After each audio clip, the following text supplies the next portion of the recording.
Welcome to the Clay Edwards Podcast, the shot of adrenaline your mornings didn't know we needed. It's now time to sit down, strap in, and turn it up to 11. Are you ready? I feel like Jackson, Mississippi. As we go to war for the soul of America, your host, award-winning podcaster, Clay Edwards.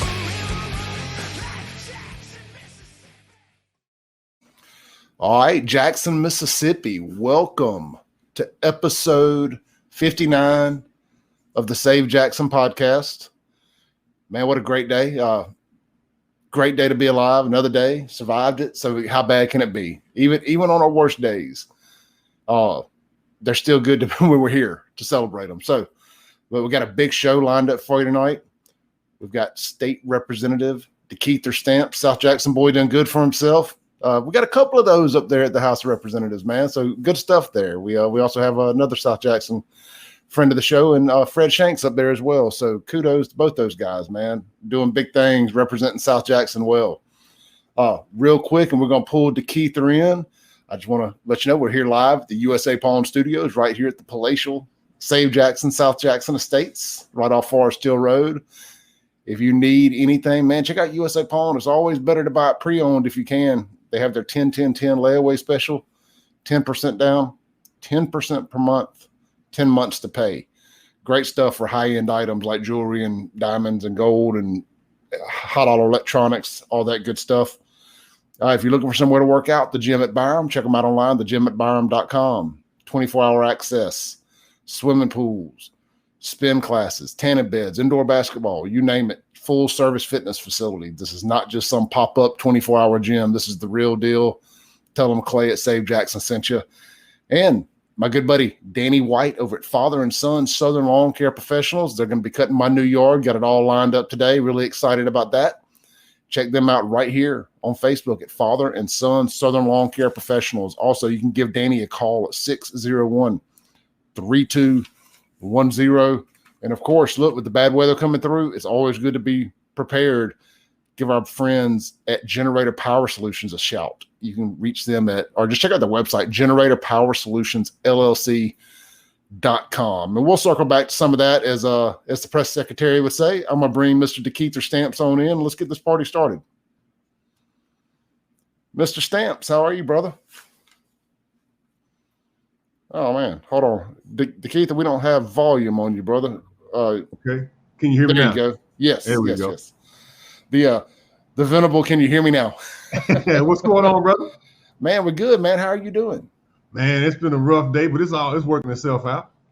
It is, man. This weather, I don't know what you've been through, but this weather ain't helping the situation none, is it? Nah, it's Mississippi, man. You never know what's going to be. Ice storm, hail damage, tornado. Well, look, one thing I know about the weather in Mississippi, if you don't like it, wait about 5 minutes. That's right. It'll swing in your favor. Hot, cold, rain, dry, pollen. I've seen it all today. Man, so look, you were up there in the big house now, man. So congratulations to that. I was looking at that. You beat the fellow you ran against by about 400 votes, and it's so weird. Like, that seems like a big number compared to the 35 you won the Jackson City Council by. So you were an every votes counts guy, and man, we're really proud to have you up there representing us, man. How's things going? Oh, it's going well. I'm learning a lot. Just trying to move slow and pay attention to everything. So it's working itself out. There's a lot of good folks up there. It is, man. I guess these aren't things, and we talked about this the other night, these aren't things you think about when you're younger, running the roads and having fun and going and doing, teenage and college stuff and all that. No, at least I say that. That's what I did. You jumped off and you joined the military, what, like 2-3 weeks shy of graduating, something like that? Yeah. Right before I got ready to graduate, my buddy and I skipped school. We were at Forest Hill, and we skipped school and said, we're going to join the Marine Corps. And he was giving me a ride. He wound up joining too, so. Now, how long were you in the Corps? I was in the Corps for about 7.5 years, and I got out after my second tour for a couple years and went back into the military a couple years later, and I retired in 2010. Now, I want to say this and get it out of the way early, man. I don't want to be cliche, but thank you for your service. Nah, man, thank my son and my daughter, man. I got a son in the Navy and a daughter in the Air Force, man. They out there rocking and rolling, doing 10 times better than their old man. Man, look, let them know that the Clay said thank you. I really do appreciate their service, man. I tell you that we can all have our differences, but one thing that we can agree on is the military kicks ass, and they're we get to do what we do because they do what they do. Yeah, man, I'm proud of this next generation of service members out there because they really didn't have to join. They did voluntarily. No, times of peace are interesting, isn't it? I say times of peace, but just not in an active war. For people that have that calling to go and do it, man, I think it's really cool. Yeah, I didn't even talk them into doing it. I really told them to do something else, and they were like, "Nah, this is what I want to do." And both of them, first two out the gate, they joined up. We're gonna see what the rest of them do. But my son's on his second deployment. He shot up through the ranks pretty quick. My daughter came right along behind him, and so I'm proud of both of them. Now, when you got out of the military, let me get my timeline straight here. The first time around, you did some stuff with Bill Clinton. You kind of globetrotted as presidential security, I guess not Secret Service, but military detail. How does that work? So the president flies on two different types of aircraft. Air Force One, which most folks know about. Marine One is the green helicopters he flies around on the most. And I did HMX, called HMX-1 security. So I did security. So in the Marines, they get off the helicopter first and they salute the president. I did that for my first 3.5 years in the Marine Corps. And that's got to be a surreal experience, isn't it? Long ways away from Raymond Road.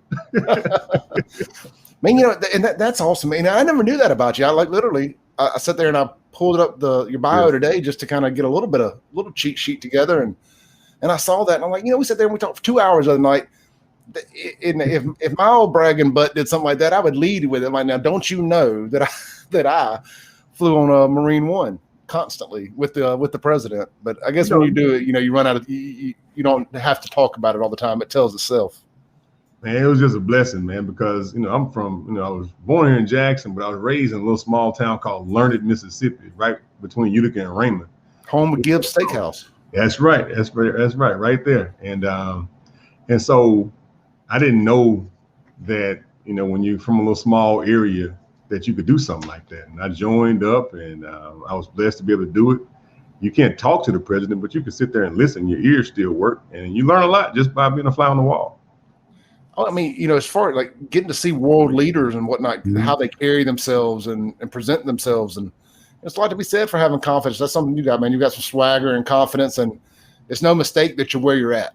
When you carry yourself well and you treat people right, they reciprocate that, and you're definitely being reciprocated now. With your time in city council, and now as a representative of District 66. That's cool, man. Like I said, we're just proud of you, dude. Like I said, a good friend of mine, Fred Shanks, is also a state representative. Good old South Jackson boy. Yeah, grew up right over there, right over in Alta-Woods. So good dude. But he had, his dad, long time Jacksonian, helped build Jackson together. So he's a good dude. Yeah, absolutely. All right. So one of the things that I really wanted to discuss today, and is what we jumped on and started talking about the other night, is the Fairness Act. I guess some people are calling it the transgender bill. Whatever name you want to give it. Correct me if I'm wrong. You were the only Democrat that crossed the aisle and signed. Well, there were a few Democrats that crossed over. I was the only one that was standing in the picture. Okay. Right. Yeah. Well, look, I just want to tell you, thank you. We talked about this on the radio show the other day. I was like, this is just common sense Mississippi right here. It's not red, it's not blue, it's not black, it's not white. It doesn't matter. This is like you have 3 daughters, correct? Yeah.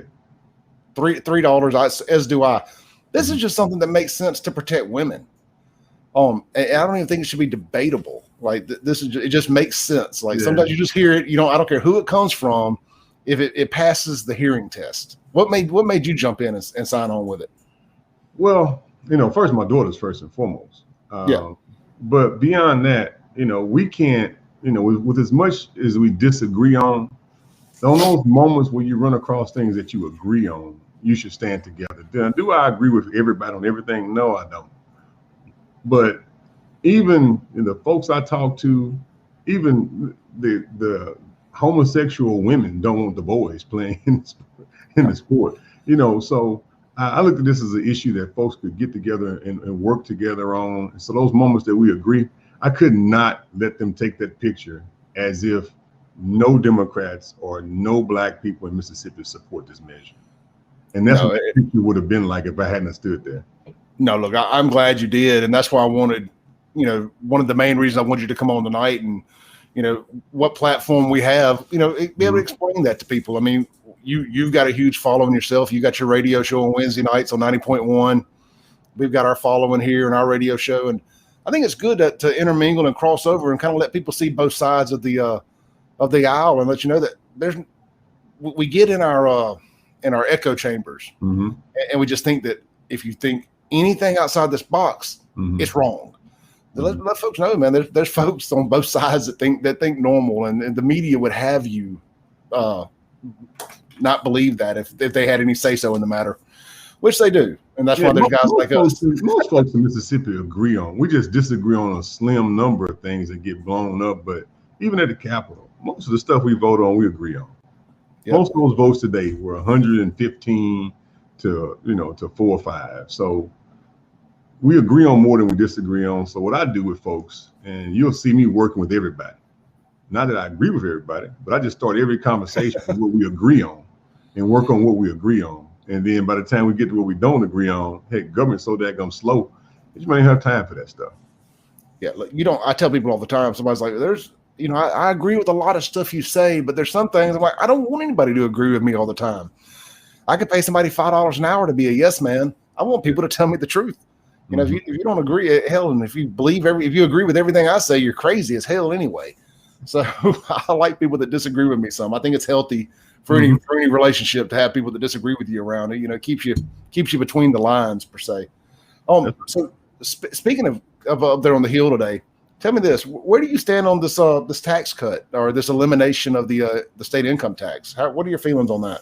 How did you fall on that? The first iteration of it, I voted against it the first time, and for the simple fact, the reason a lot of folks voted against it is that we had just got it the day before.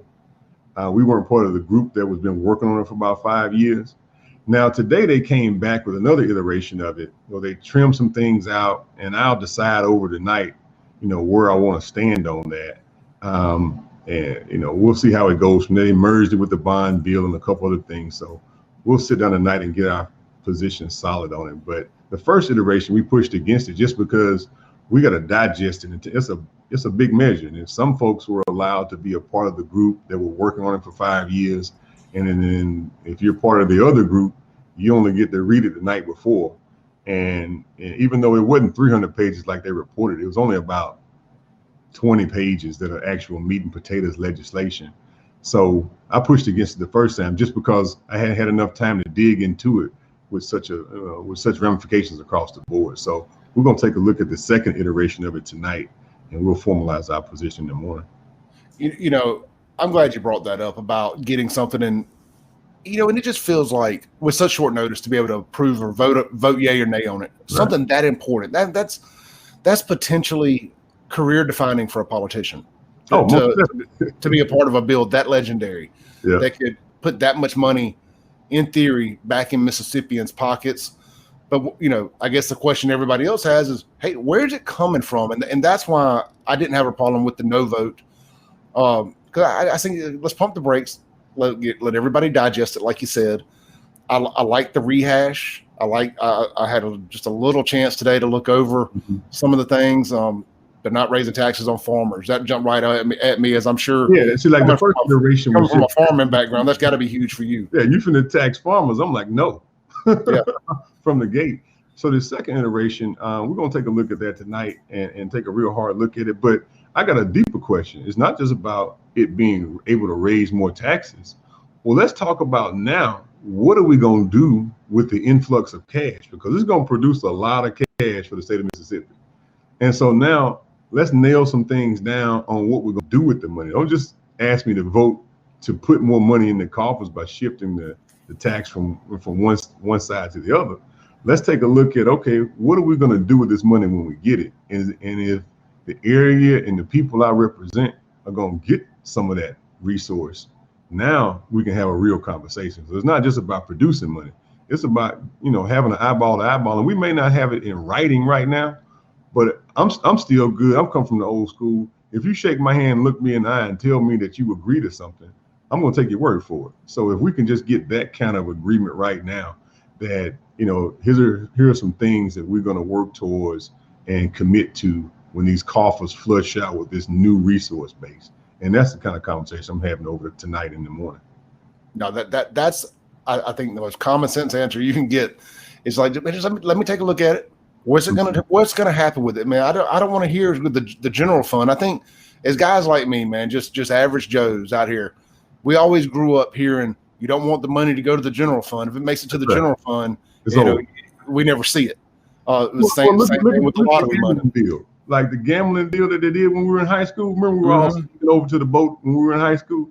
Yeah, when they did that, well, that money hadn't gone to where it's supposed to go. And look at these other things that they put across the table.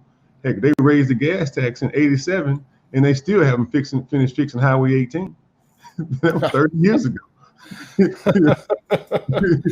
Yeah. So we need to be able to at least trust each other about what we've done. No, so speaking of where's the money going to go, let me ask you, past the simple answer of infrastructure and schools, where would you like to see the money go? What are some, like, if you had the checkbook and they're like, man, you got I'm just going to pick a random number. If you got $10 million to put towards what's it called, a pig ear, project, personal pet project, what would be the first thing you would attack if you had the checkbook? Well, first off, Mississippi is having a problem with population. So we need better and higher quality housing, in our major areas. And so anytime we build houses in Jackson, whether it be downtown or out, a new subdivision, they get filled in Hinds County. So we need more housing to retain our population, because right now the best and brightest of Mississippians are leaving. And a lot of it's to do with housing. And of course, we got other issues, schools and economic opportunities, but we got to tackle this housing issue. Yeah, I put it towards in incentivizing developers to build new residential areas and new. We need housing at every level. We need homeless housing. We need poor folks housing. We need middle class housing, and we need house for rich folks, because everybody want what they see on HGTV. Even me, my wife. I watch this stuff. I want those same kinds of houses. So I was talking with Jake Wyndham, the mayor of Pearl, about this very subject last weekend. Just a good old school phone conversation like you and I have, man. We just got on there and just got to just gnawing at the bone, and they're doing that new parkway there that's going to connect Brandon and Pearl and Flowwood all, and it's just talking about the rooftops that it's going to create, new housing, and that's something that I know that Pearl needed too. And I'm just looking at it from a Mississippi perspective, not Jackson, not Rankin County, not Hinds County, just Mississippi, central Mississippi. Man, we need new development outside of just Gluckstadt and just Madison County, man. We really need to see a town like Pearl, a town like, right outside that. I would say down 18, that space there between Jackson and Raymond, that just the county would love to see that grow some more. These are the things that we need to see out in Byram, man. It feels like Byram's kind of hit its ceiling a little bit as well. Kind of growing towards Terry there. I would love to see all this area grow more, get more rooftops. And I mean long-term family housing, not just beginner housing. Where people can really plant their seed and stay for a while, 20, 30 years somewhere, pass a house down to a family member. You don't see that as much anymore, especially here in Jackson and in the immediate Hinds County area. It's kind of like, well, this is our starter home, and then we just move further and further out to a bigger house as we go, and not enough people are staying. Yeah, and we also need downtown development. We got to get, a lot of these young folks don't even want a house. They want a condo and a coffee shop. And then moving to these other Nashvilles and in Dallas and in those places, because, heck, my daughter's in San Antonio. She's in the Air Force, of course, but she doesn't want a huge house. She wants that condo urban kind of feel. So I think Mississippi has sprawled itself out of investing in an urban experience. And whether you're black or white, some folks want to live downtown. And, yeah, I lived downtown 2 different times, man. And of course, I had the nightclub down there on Capitol Street for 10 years. And I lived at the Ironworks building for a while. Really cool deal. But as nice as it was when I was inside those walls and inside that gate, there was nothing to do on the other side of it. I mean, crime's not nearly as bad downtown as people would have you believe. It's actually one of the safest areas in the state per crime per capita, however they come up with that number. I never felt that I was in danger downtown, but there just damn wasn't nothing to do. You had to drive all the way to Fondren to a grocery store, to a suburb to a grocery store. No gas station outside of High Street on the weekends or Gallatin Street. Just limited to do. There was no walking around, and that's what I love about when you say Nashville and San Antonio and places like that. You can park your car and not touch it again for 3 or 4 days if you really wanted to. Right, and that's the kind of thinking that we must have as a state, is to think about, okay, let's make sure we have what our young folks are desiring. They watch these TV shows.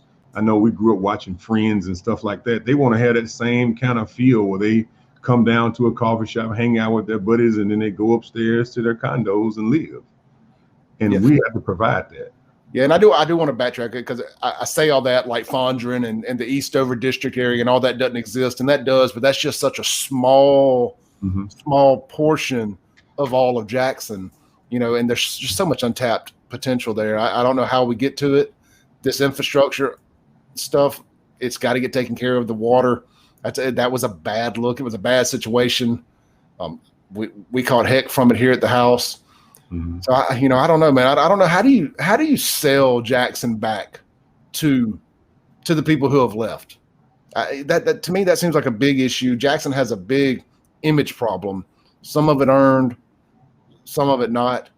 But I just thought, how do you get people back in mass? I mean, you can get 20 here, 30 there. A couple apartments here, a couple apartments there. But what's the magic wand? I mean, outside of crime, which I still say downtown doesn't have that problem, like the outskirts of downtown does. Yeah. So I just, is it more, do we need more apartments? It feels like we have a bunch coming in down there. I know they just got the Walthall lofts and the old federal courthouse, man. That's an amazing development down there with that. I don't know. I mean, I guess if people had a magic wand, if Chalkway or whoever's in charge now knew what to do, they would do it. Or if it was as simple as waving a magic wand, I just don't know, man. It feels like people just need something to do. Does it start with entertainment? Does it start with food? It probably starts with education in the school district. But we're talking about young single kids. I know I'm all over the place there, but I don't know where you start. What is the thing you do to start earning people's trust to come back to Jackson? Well, I think it's really a Mississippi problem, because Mississippi is losing population left, right, and center. You can look at our data that's coming up, and in the next few years, we just may lose a congressional seat just because of the lack of growth in population of Mississippi as a whole. And Jackson is a microcosm of the state. So the problems you see in Jackson are just, right in your face. But all these small towns all around Mississippi are drying up from population decline. So we really have to work together better as an entire state, and I'm a member of 2 branches of government, local and state right now. And I'm a firm believer that the local government, the state government, and the federal government are failing the citizens. And as a government body, we have to produce a better work product to the citizens. I think every level of government is failing or not operating to their optimal potential. Did I see the other day, you're talking about the losing population. Weren't we the only state in the Southeast that lost population in 2020? Right, exactly. So, as an entire government, we have to do better. And because a lot of times we get on these big divides, these national arguments, when we really should be focusing on what we agree on. And one of the biggest things we can do is focus on our own economy, Mississippi-made products, and purchasing them, making them ourselves, purchasing them ourselves, just focus on our own business. So if I had the crystal ball, I look at housing, but I'd also look at how can we make sure that our businesses that produce products that we consume, where we produce, market, and consume products that Mississippi makes, so that money can roll over. Yeah, there's a really cool little store downtown that just opened up, the Shopkeep Company, and that's all they sell is American-made products and Mississippi-made products. and stuff like that. And I would love to see more stuff like that. And, people not take the shortcut to save $20 on something, support, put back in to the local economy. Look, man, I'll go out of my way to spend a couple extra bucks or whatever to buy local as much as humanly possible. I mean, we all have our limits where it's like, man, I'm gonna support you, but I can only do it within so much. Right. We just got to, it's got to make it make sense, as they say. But yeah, no, I agree 100%, man. We need a bigger economy. Like, look at what's happening in North Mississippi. I think that is a great example for what needs to be happening from Central on down. We can only do so much with casinos and whatnot, man. We really need more industrial type jobs. I know we got the Continental plant coming in, and that's great. And that's going to be really big over time. Rankin County, Clay. Hines, Madison, and Rankin County have been doing this tug-of-war tap dance for 30 years. And when you go down to the coast, it's one coast. When you go up these other areas, Golden Triangle, that's what, 2-3 counties working together over there? Yeah. Hines, Madison, and Rankin County are basically holding Mississippi back because we're always on this little tug-of-war dance with every piece of resource, with every opportunity. We just can't seem to say, you know what? These 3 counties have to work together in order for the state to grow. We're what's holding us back. And if we work together, then we can get some stuff done in a major way as a region. And, Jackson needs a Pearl. Jackson should be competing with Pearl or Brandon. Jackson should be competing with Birmingham and Baton Rouge, and let Brandon do what Brandon gonna do. And everybody should play off each other's own abilities in economy. You don't see the small towns around Birmingham, pulling back and forth. Birmingham, that's the big engine.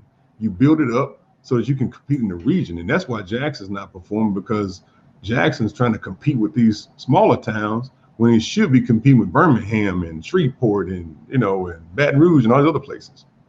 Yeah, we were talking about that. Me and somebody were talking about that a few weeks ago. It feels like when we were growing up, Jackson it was just right on the cusp of competing with Memphis and New Orleans and Birmingham and these other cities around us. And now we're competing with Monroe and Brandon and our own backyard. It's like, right. It's like, where did it go wrong? And then I can sit there and make an argument. I was very pro being downtown at the time. I was very pro the convention center being built. I'm like, we need that. Now, of course, hindsight's 2020. I'm like, what a waste that the convention center was. But I still think that if they get that ship turned around down there, something like the convention center is extremely important. But then you have, speaking of what you were just saying, not only do you have Jackson competing against Brandon, you've got Jackson competing against the state of Mississippi inside Jackson with the convention center versus the new trademark center and stuff of that nature. And I don't know what you do with that, man. I don't know how you get out of that, but it's something else. Yeah, we got a lot of work to do. It just takes working together. And, as we can work together to build our economy, because a lot of folks talk about crime. Well, when we were in high school, Clay, yeah, we had a crime problem. But remember, if you were living between, we talked about this the other night, if you were living in Jackson and you were halfway grown between like 85 and about 95 or 97, that was a good times in Jackson. Even the folks in high school were making money. Everybody I was in school with had jobs. Right now, you don't have the economy that we had in that time period. We don't have those rollover jobs. The young people aren't working. The grown folks are working where the young people are supposed to be working. So that's why we got to build our own economy. We can only do it in a shared environment where if you get the Tri-County to work together, we can produce the jobs for everybody. But as long as we're tugging the war all the time, we're going to be not producing the results we need. Yeah, no, you made a really, really great point. It's been on my mind for 2 days since we talked Sunday night, was when you talked about what you just said. The kids in high school were working and had jobs. We talked about our first jobs, mine working at Red Air, washing cars. And then right after that, I was working the door for Miss Inez down on Bailey Avenue. But I had a job and I was making money. I was having fun. And now you see it, man. It's like you'll pull a credit app on somebody or whatnot. They're 40-something years old, still making $200 or less a week at McDonald's. And it's like, man, what are you doing? And it's not all their fault. It's lack of opportunity around here.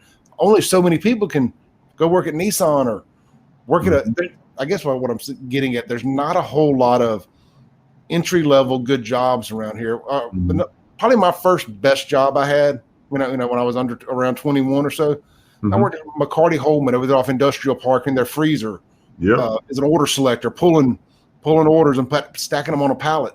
But I was making $15, $16, $17 an hour in 94, 95. In high school, right? Yeah. you were making that money in high school. I guess it would have been 97, 98 because I graduated in 96, but it was right after that, and just making good money. And granted, I worked from 7P to 7A, but you didn't care, man. When you're that age and you're popping a $500, $600, $700 check every week, man, that's not terrible money now for a 17 or 18-year-old. It was damn good money then. Mm-hmm.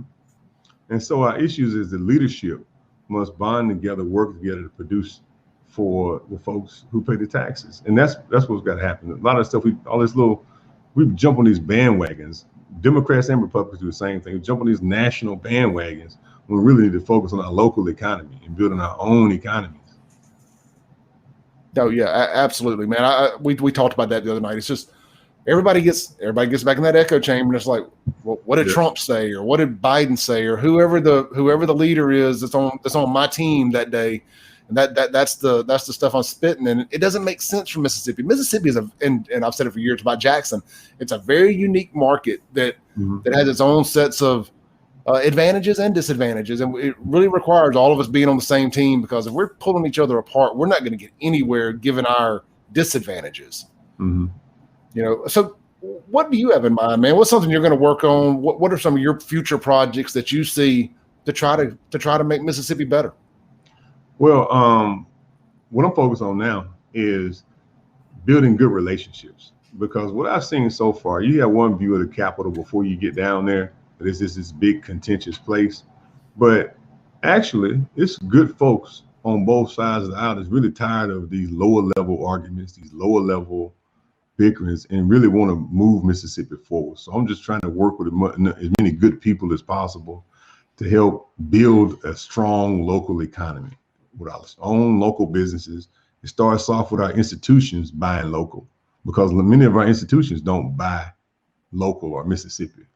So as we can use government, from school districts to counties to cities to state, to roll over resources in the economy inside of our own local economy, that's the first start for me. So right now, I'm just focused on working with every level of government to stimulate our economy with what we actually spend. I mean, we spend an ungodly amount of money outside of Mississippi, and especially outside of areas that could really grow.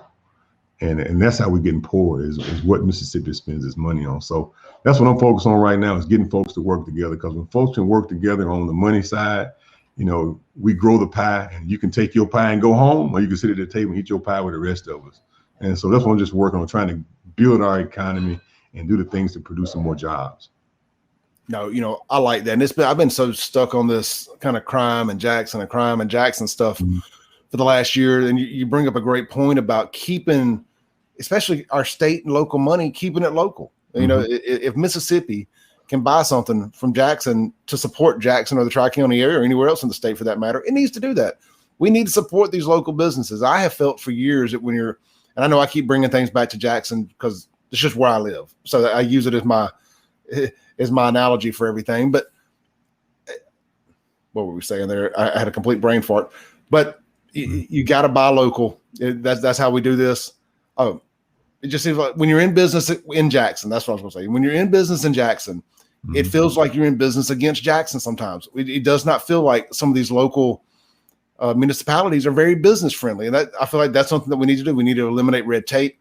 We need to be more business friendly to some of these places and not nitpick some of the things that we do. But you got to keep it between the lines too. I just think that there's some zoning things that I would like to see changed, as well as just being more business friendly. What can we do to attract more businesses to want to come here? Like I know you're on the state level now, but man, I was disappointed to see, say, an Amazon distribution center go to Madison County instead of coming to Hinds County. I mean, I understand why the decisions like that are made, but man, I just feel like it doesn't feel like anybody's fighting for Jackson on that level. And it just, as a lifelong Jacksonian, it makes me sick that you watch these things pop up, around us and somewhere else. And it's like, man, what can we do to attract those type of jobs and industry here to central Mississippi? It just feels like it's always just right outside our box, I think it's not just that we're just divided, it's more so we're just disconnected.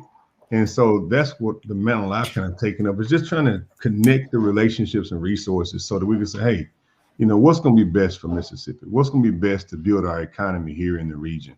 And, work with our state leadership and the folks that are at MDA and in economic development for the state to say, okay, let's look at the disconnects and how we can reconnect some of these dots because the blood is going to continue to flow in the streets of Jackson as long as you don't have legal money flowing.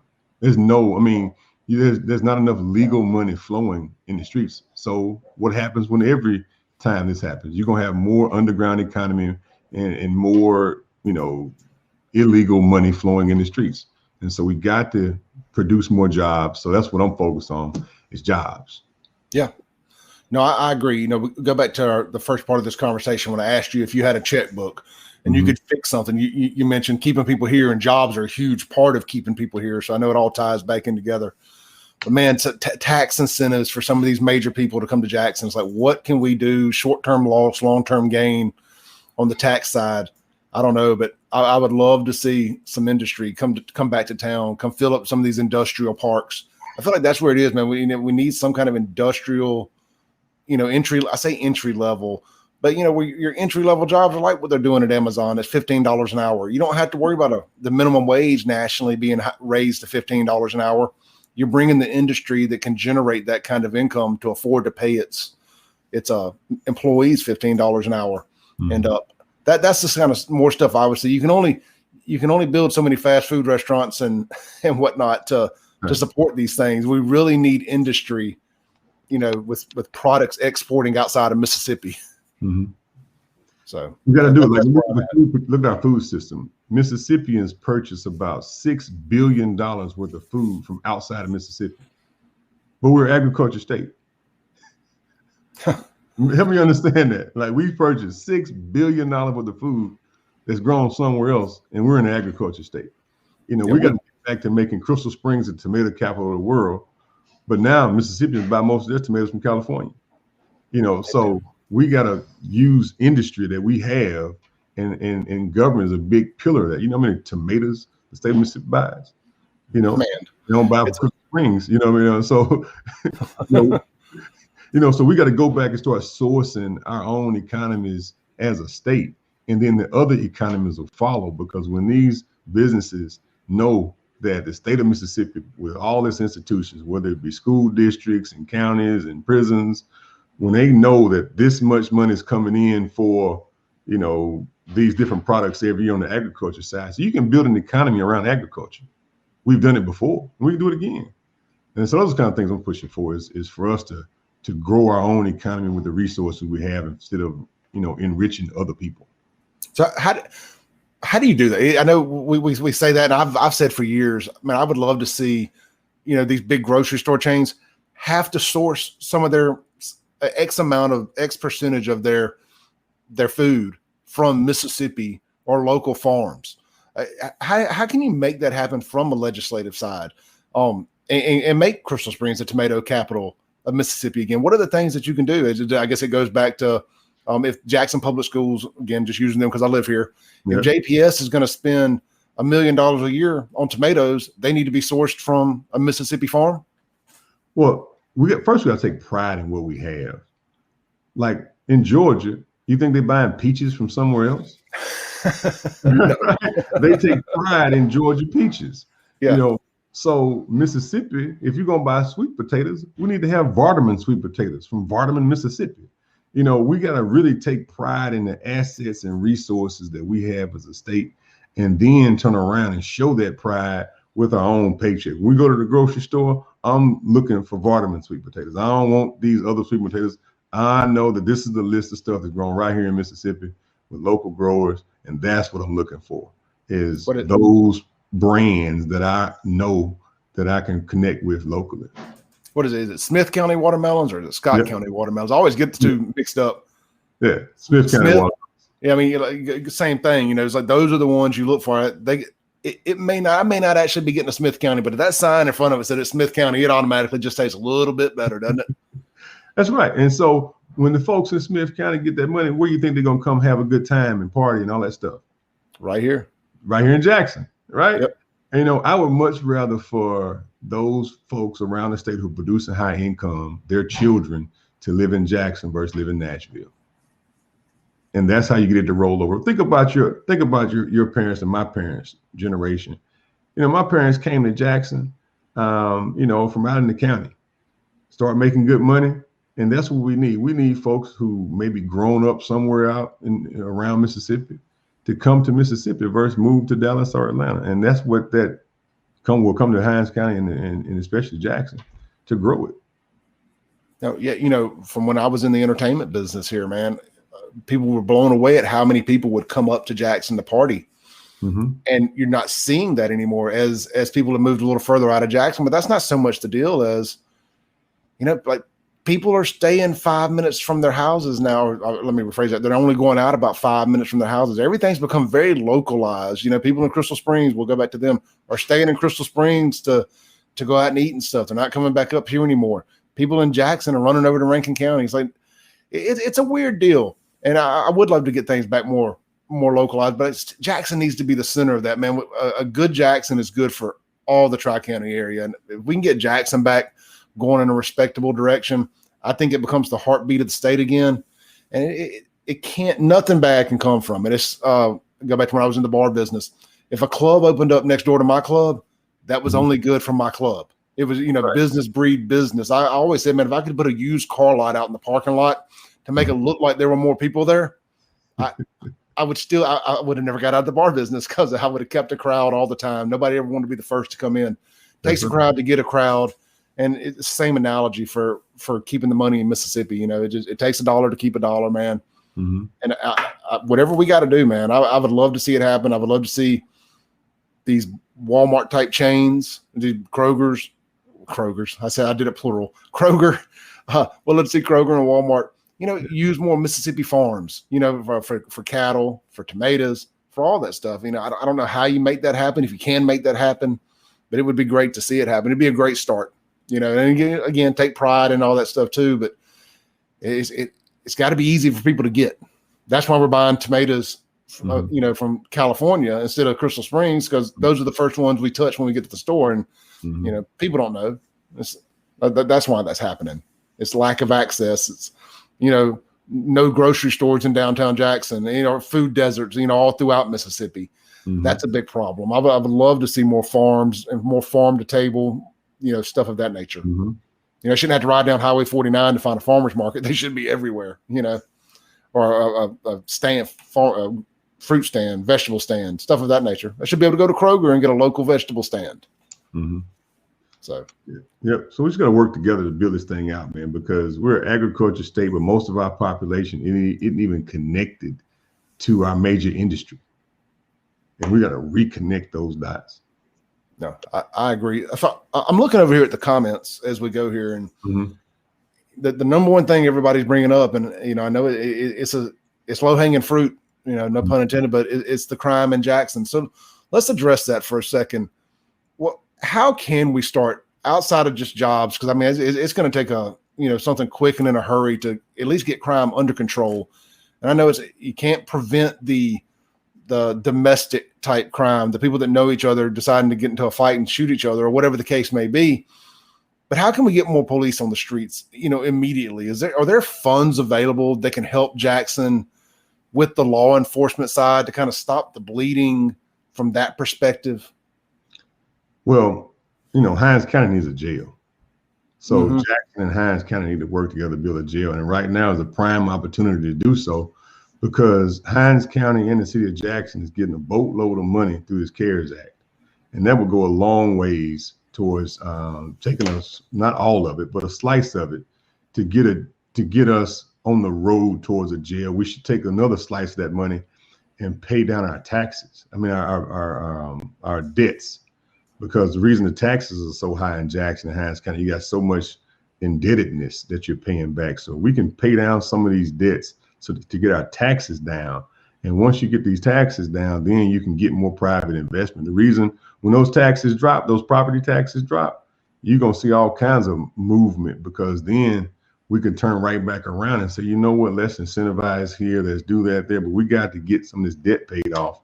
And this CARES Act money that's going directly to counties and cities, a good third of that money needs to go specifically towards reducing the debt of the city of Jackson and in Hinds County, so that we can reduce our taxes. And the school district got debt as well. It's inflating our taxes. So, and if we could get some of those bondings paid off, we get these taxes down, and that's where you get your investments from, because you're more agile when it comes to your property when your taxes are lower.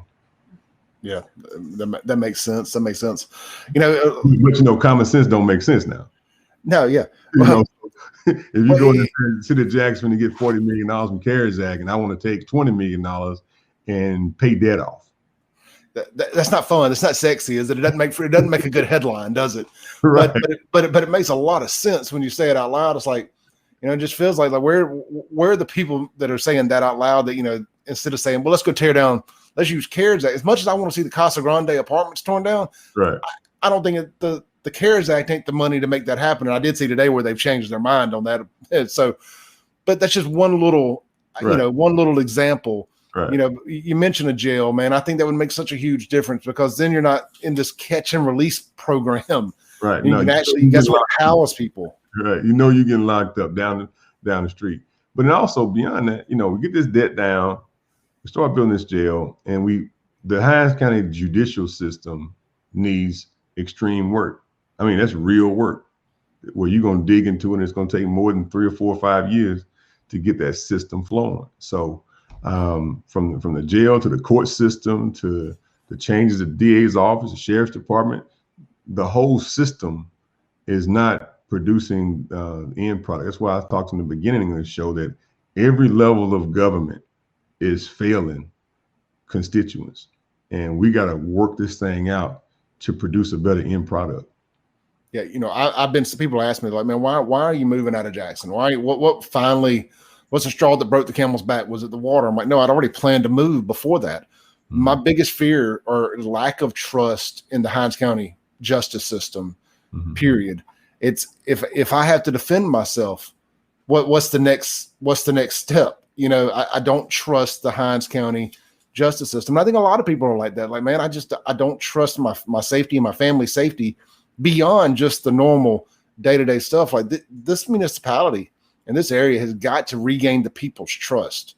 And it's got to start with that. It's got to start by putting the fear in criminals of knowing they're going to stay in jail if they do something. It goes back to that gateway crime conversation we were having the other night. I was like, man, it starts with, stealing a candy bar and not getting arrested for it, or whatever. They're stealing a car and getting right out of jail and never spending a day in jail for it. You start feeling a bit invincible as you escalate the crimes, and you don't never really serve any punishment outside of being on papers. So right. I think real jail, as much as I hate to say jail fixes everything, but it can definitely deter folks. Oh, of course. Like if you're going to jail, like that's why we tried to partner with the federal government a few months ago, so that when we're trying to do that deal with Mike Hurst, when folks know that, okay, you finna go to federal jail. Mm-hmm. Now, how many folks you think you're out here murdering people? When they know you about to go to federal jail. You get arrested this weekend, you're going to federal jail. Ain't no getting out. Getting out. So again, but we can't jump on these national bandwagons because they don't yield local results. The left jumps on this national bandwagon, the right jumps on this national bandwagon. If we can just get folks on the Mississippi wagon, then we can balance this thing out. Well, you brought up something the other night, and I hope you don't mind me mentioning it, but corporal punishment in schools, man. I think that we lost so much there. The entry level discipline that you get from that is unmatched anywhere else in life. Knowing you may not come from a home that has that kind of parent that'll tear that butt up. I did, thank God, and it still barely worked, and it didn't sometimes. But man, at least if you knew you were getting it at school, you thought twice about acting a fool in the classroom or doing whatever. Like, no, I'm a pass, man. That paddle hurts. It just puts it in the back of your mind. And these kids coming up now, or have been coming up for the last 20 years or however long it's been, haven't had that like we did. Yeah, we haven't had that to the same degree in a number of years. And it's produced the two biggest issues that I feel in the Black community. And I ain't even, pulling any punches by saying it. In our society, we're undisciplined and we're unskilled. And if we can get discipline back and then work towards getting skills, we can produce a better society. But right now, we're too undisciplined and too unskilled at multiple levels of generations. Now we got 2 generations of folks that have grown up in schools that hadn't produced them, the shop classes, the woodworking classes, those skill trades, nor has it produced discipline through that structure, because now you got folks who are 30 years old that's never seen somebody get a spanking outside of their own house. So there's no communal accountability that you grow with. You try to spank some of these folks now, they're gonna run and go get a gun. It's like I don't have to put up with that. Something we talk about on this show an awful lot, and you brought it up, is the skill stuff and the lack of shop and home ec and these type things being taught in school. You have too many people. This may come across wrong, but I'm not going to pull any punches here. You have too many people shooting for unrealistic goals. Everybody wants to go from poverty to millionaire. Nobody wants to do the stuff in between to get there. Like trying to learn how to play guitar. You're not going to play a rock and roll solo the first time you pick it up. You're going to have to learn to pick the chords and do everything. People got to pick up their hands and learn how to do something. I wish we could incentivize kids and maybe say, okay, hey, look, little Johnny over here, be able to identify it at a younger age in high school. Be able to say, all right, little Johnny, books aren't going to be his thing, but there's another path to graduation through shop class or a vocational type stuff. It doesn't have to be a GED and stuff of that nature. And little Johnny gets the same opportunity as the other guy who maybe had a 4.0 because he was super book smart, but couldn't turn a screwdriver. I would love to see that incentivized. Skills pay the bills. I've never had to be looking for a job. I got enough. Heck, I learned my fractions in the toolbox. Skills pay the bills, hands down. I ain't never seen a broke plumber. I've never seen a broke electrician in my life. No, plumbers and electricians, man. And I'm gonna tell you, like I told you the other night, mechanics, automotive mechanics that, especially that can work on stuff, fuel injection, computer own. Cars built in the last 20 years, those guys can just about name their number, man. And you have to put up with a lot from some that aren't as dependable, because they can do it and because so few people can now, or so few people are learning how. Because where do you pick that up unless it's handed down at this point? It's really, really a scary situation to be in. These computers and these machines can only work on so much stuff. You still got to, and I'm just using it from an automotive perspective because that's what I do during the day is, that computer can't bend over and change the belt on the front of that car and change that water pump and do all that stuff and work on that transmission. That still takes human hands, and there will always be a place for that, but we're running out of people that can. That's right. And that shows huge opportunity. Like, we have a huge opportunity in the gap between the people who have skills. They're all like, in my industry, farming. The average farmer in Mississippi is 65 years old. So that means there's a huge opportunity for folks to step into that industry and to fill that gap for the next 50 years, because the corporations aren't going to be able to feed everybody. The same thing with every other skilled trade. Most skilled trades, the professionals in those trades are at retirement age. And that's a huge opportunity for folks to dive into those industries and fill those voids and make a lot of money for a long time. What do you do to get these kids, that may be from urban areas or hell, anywhere in the Tri-County area, considered an urban area now? How do we get these kids into farming? I know my stepdaughter's doing the 4-H stuff out there at Brandon, but and I know there's little programs like that here and there, but these are the things. I found out the other day that we have a real deal farm inside the city limits of Jackson. Oh yeah, we got several of them. I got one. I got 20 folks with their own little raised bed right there in South Jackson, the house you pass by. Yeah. We built that hot tunnel out there to teach folks how to farm, and we teach them how to farm, and then we go build the farm in their backyard. You got Cindy Ayers with 100 acres over there in my ward, and she has goats and horses and cows and everything. Yeah, I think it was her spot that I saw a drone photo of the other day, and I was like, "That's in Jackson." I mean, right on South Drive. Yeah, and I know we got some green space here, and I'm not always snooping around on people's properties to look for their green space and gardens, but it is cool to find out we have that. And man, I'm gonna throw another Hail Mary out there. Let's say you got some kids that have gotten in trouble. Yeah. Man, wouldn't it be great if we had a farm we could send them to maybe work off their community work instead of picking up trash? Hey man, go out and do this. Value hard work. I just wish folks value hard work. And we got to teach our young folks to work hard. And it's okay by living off the sweat of your brow. Yeah. It's okay. We talked about John Knight the other night and the Strong Arms Jackson with him and that crew were doing and this program they have come. Some people hear it and they only think about the credible messenger stuff and like they're basically trying to like get in and break up a fight and saying, well, that's, that's kind of an unrealistic expectation of things that can happen. But there's so much more that program is doing. And like I said, we're taking part in it where I work, where they're putting people in the workforce and trying to help these kids. And they ain't just kids that have been in trouble. I mean, that's one misnomer, but it's kids who are maybe from a high risk area, and it's giving them the skills to not just come wash cars or turn wrenches, but to fill out a resume, how to act, how to dress, just how to start getting prepared with these basic skills and to value hard work. It's got to be kids that want to do it. And when I say kids, it could be people under 21. It ain't just 17 and 18-year-olds. So we need more programs like that. I like the direction of that. I mean, I know it's just a small cog in the wheel, but man, it's those little victories and those little things like that I think we need right now to kind of wrap our arms around and to show people that just because you've dealt with this coming up doesn't mean you have to deal with this moving forward. I love stuff like that. I mean, but I would love to see schools start turning people, out and giving people opportunities. Like we said, you may not be a brainiac. God knows I wasn't.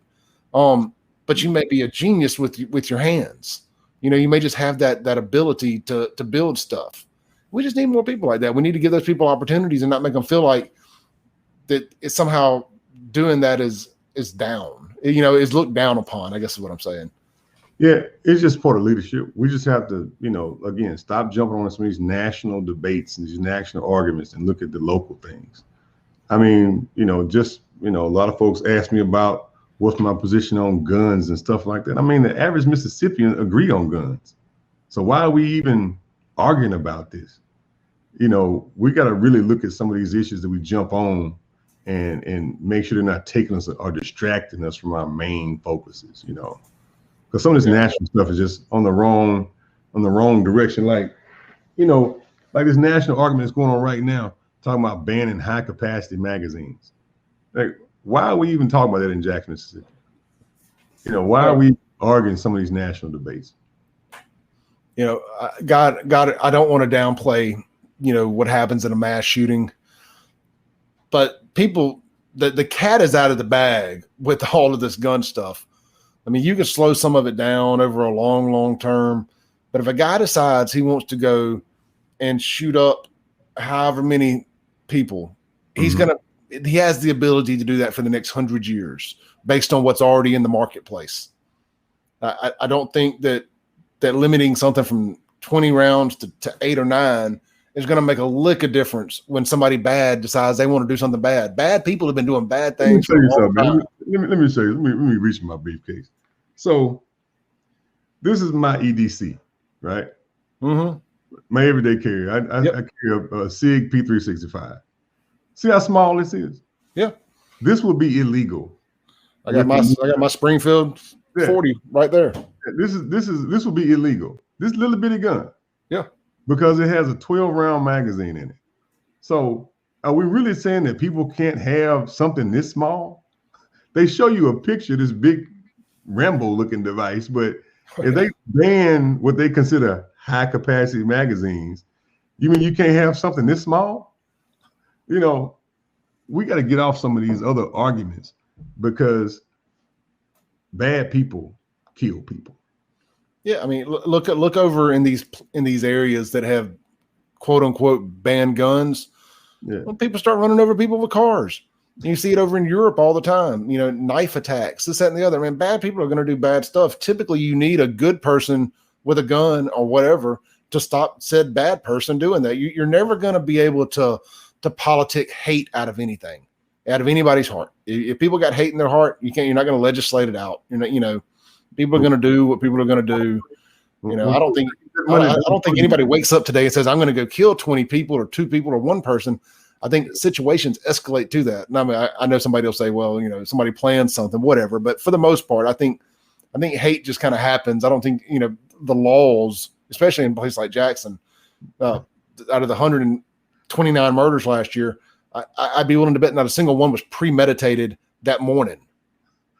Yeah, I mean, we got to start focusing on our own. When folks are making money, I never thought about killing nobody because I'm busy. I'm busy making money. Right? We have so many people who are not busy in the economy because the leadership isn't providing jobs. Anywhere we provided jobs, we have filled the void when it comes to the economy. And that's what we got to focus on. That's why I say we got to jump off of some of these national bandwagons and start just focus on these local jobs and local economies and start. It just takes us starting, you know. And I can tell you from the conservative side here, something that we get way on is the immigration stuff.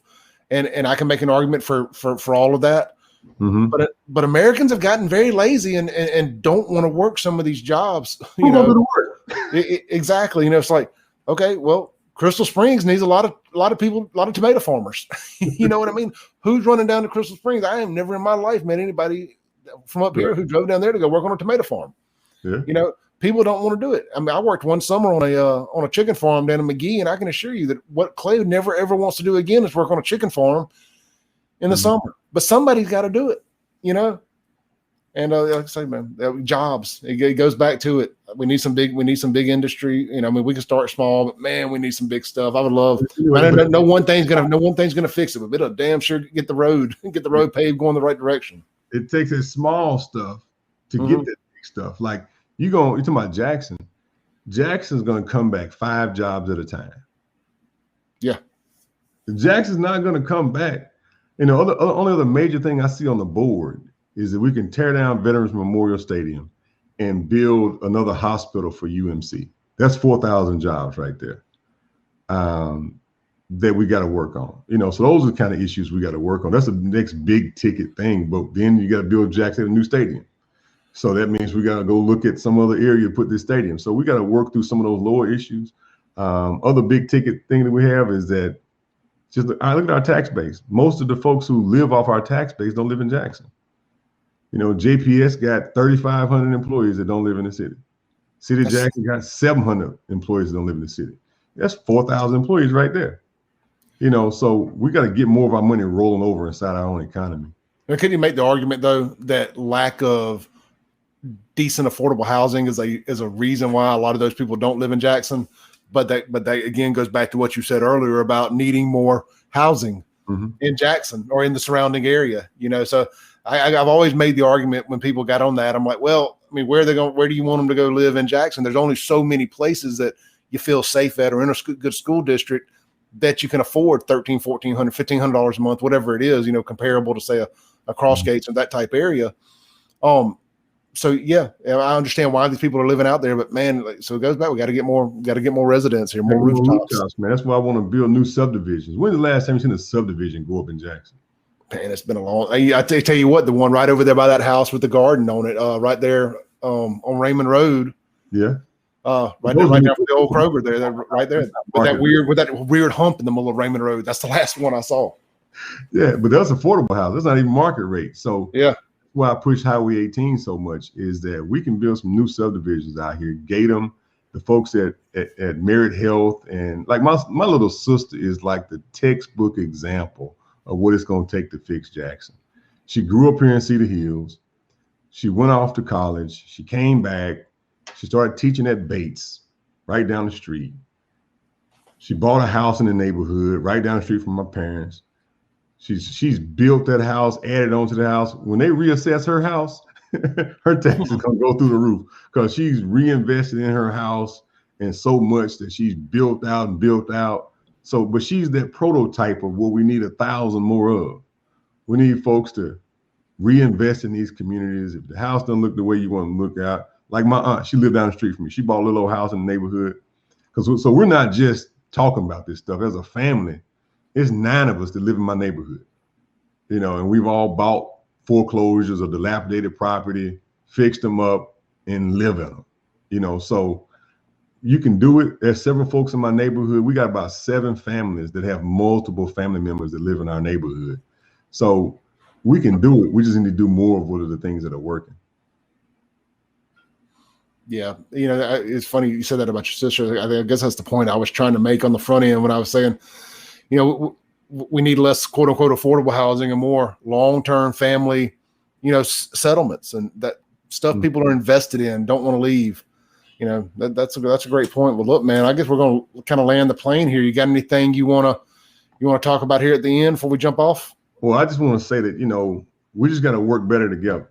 And those folks like me, I got 4 generations of both sides of my family that live in my district, right in my little area.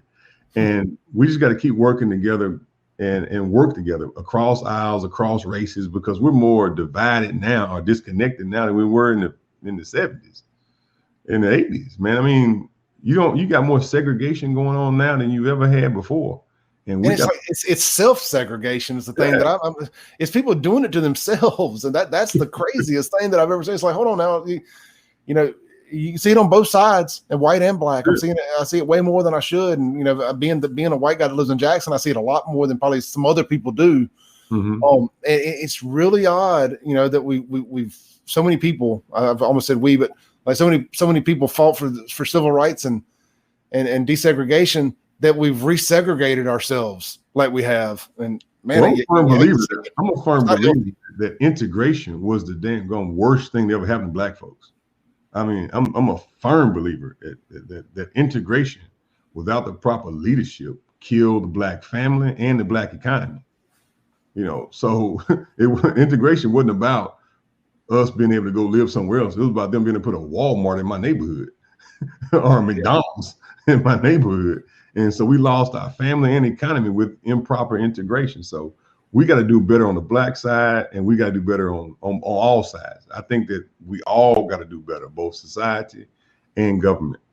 Now, you know what? Next time we do this, I want to really dive into what you just said about the integration and that creating the opportunity for big business to come in and put Main Street out of business. You're really onto something there. I like where you're going with that. I'm a big Main Street over Wall Street guy, and anytime you